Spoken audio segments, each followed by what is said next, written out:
Materi pertama yang akan kita bahas adalah aliran Asy'ariyah. Yang pertama kita akan membahas latar belakang berdirinya aliran Asy'ariyah. Seperti halnya cerita pada zaman Nabi Isa alaihissalam, di mana para pengikut Nabi Isa ada yang meninggalkan ajaran Nabi Isa alaihissalam, ada yang menyelewengkan ajarannya, dan ada pula yang melihara ajaran tersebut. Setelah perginya Nabi Isa, hal ini pun berlaku juga pada zaman sekarang ini, zaman umatnya Nabi Muhammad SAW, di mana ada golongan yang meninggalkan ajarannya, memelihara, ataupun berusaha menyelewengkan ajarannya. Dengan adanya para khalifah, sahabat, nabi, dan para tabi'in yang berusaha untuk menjaga kemurnian ajaran Nabi Muhammad SAW, kita dapat merasakan ajarannya tersebut. Jika tidak ada yang menjaganya, lantas bagaimana keadaannya?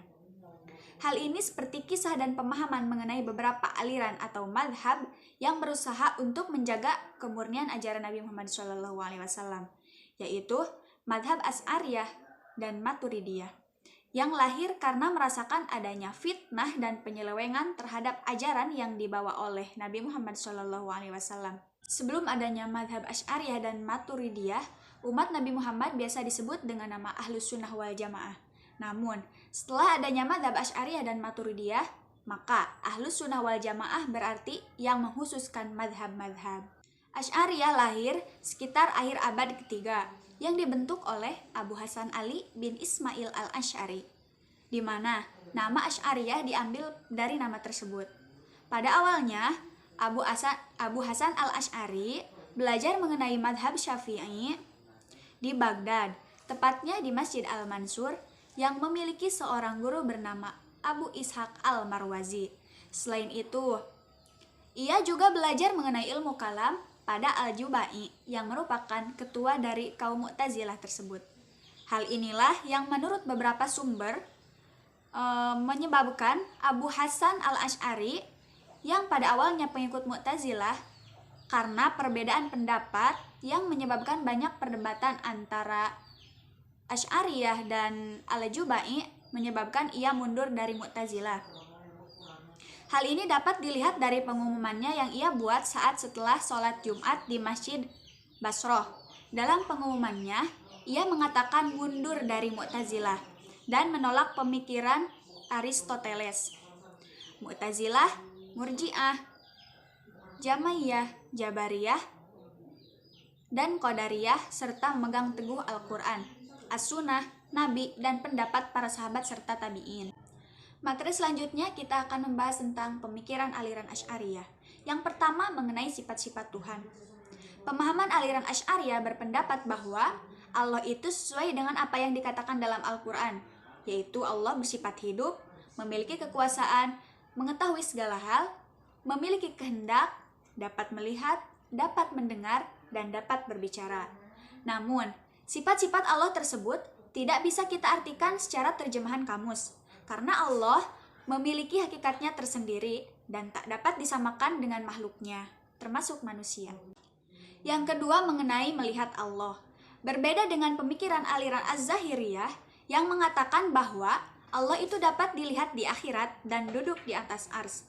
Pemikiran Asy'ariyah mengatakan bahwa Allah itu dapat dilihat di akhirat, tetapi tidak bisa kita gambarkan secara gamblang, dan hanya kuasa Allah lah kita bisa melihat Allah atau tidak. Yang ketiga yaitu mengenai keadilan Allah.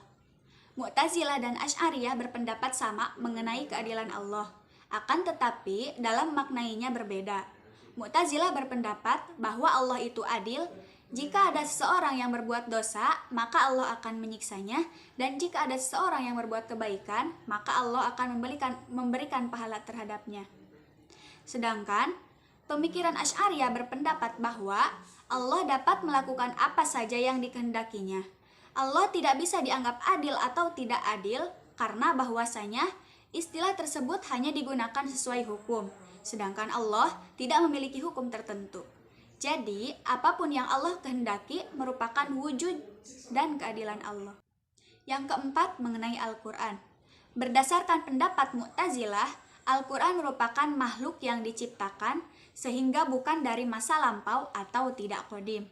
Sedangkan pendapat Asy'ariyah mengatakan bahwa Al-Quran bersifat qadim dan segala isinya, baik itu bunyinya, kata-katanya, dan hurufnya tidak melekat pada hakikat Allah. Yang kelima mengenai akal dan wahyu, di mana sebelumnya Mu'tazilah berpendapat Mu'tazilah lebih mengutamakan akal daripada wahyu. Sedangkan Asy'ariyah mengatakan akal dan wahyu sama-sama penting. Jadi dapat disimpulkan bahwa pemikiran Asy'ariyah berpendapat bahwa Allah menurunkan wahyu agar kita bisa mempergunakan akal kita sebagaimana berpikir adanya Allah dan hanya hakikat Allah lah kita dapat menggunakan akal kita. Yang keenam mengenai perbuatan manusia, di mana Asy'ariyah berpendapat bahwa perbuatan manusia adalah Allah yang menciptakan, bukan dari keinginannya sendiri. Akan tetapi, manusia bisa berikhtiar atas apapun tujuan atau apa yang diinginkannya. Yang terakhir mengenai dosa seorang muslim. Pendapat Asy'ariyah mengenai dosa yang dibuat oleh seorang muslim, yaitu jika dirinya masih mengimani Allah dan Rasul-Nya, maka tetap akan disebut muslim. Dan Rasul-Nya akan memberikan syafaat pada hari akhir jika umatnya masih mengimani Allah serta Rasul-Nya.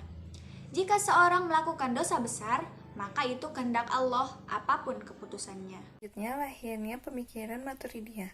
Lahiran pemikiran Maturidiyah ini sama halnya dengan pemikiran Asy'ariyah, di mana menentang mengenai pemikiran Mu'tazilah. Maturidiyah didirikan oleh Abu Mansur Muhammad bin Ahmad al-Maturidi, sehingga nama Maturidiyah tersebut diambil nama Abu Mansur.